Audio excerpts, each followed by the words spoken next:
माझा नमस्कार। आज 19 फेब्रुवारी अखंड हिंदुस्थानाचे आराध्य दैवत, हिंदवी स्वराज्याचे संस्थापक शिवछत्रपती शिवाजी महाराज यांची जयंती। प्रथम या राजे शिवछत्रपती शिवाजी महाराजांना माझा मानाचा मुद्रा, मानाचा मुद्रा।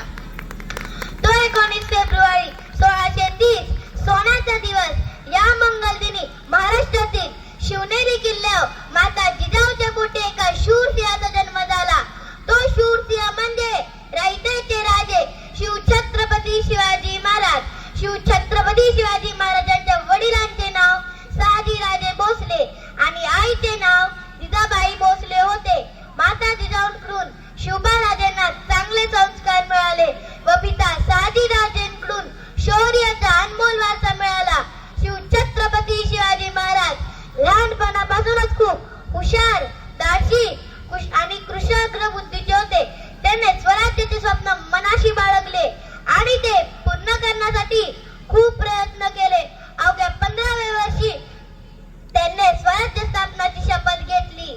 हवेत झेप घ्यायची असेल तर पक्षासारखं बळ हवं, दरीत झेप घ्यायची असेल तर आकाशासारखं धाडस हवं आणि पाण्यात उडी घ्यायची असेल तर माझ्यासारखी कला हवी आणि साम्राज्य निर्माण करायचे असेल तर शिवबातच काळी जावं। अफजल खानाचा वध, शाहिस्ते खानाची फजिती आणि आग्रावर सुटका असे एक ना अनेक प्रसंग आहेत। यामध्ये शिवाजी महाराजांनी यशाची पताका कायम ठेवली।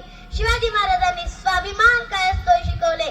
आग्र्याच्या भेटीत महाराजांना मागच्या रांगेत उभे केले गेले तेव्हा औरंगजेबच्या नजरेला नजर भिडवत महाराज गरजले, झुकेंगे नहीं, बादशाही खिल्लास आम्हास मंजूर नाही। शिवाजी या नावात प्रचंड शक्ती आहे। श्री म्हणजे शिव महादेव, वा म्हणजे वाघ, जी म्हणजे जीवनभर वाघासारखे जगणारे शिवाजी जनतेच्या हृदयात 500 वर्षांनंतरही कायम आहेत। यातच सर्व काही आले। 7 जून 1674 रोजी शिवाजी महाराजांचा राज्याभिषेक सोहळा पार पडला। पाण्याची किंमत कमवण्यासाठी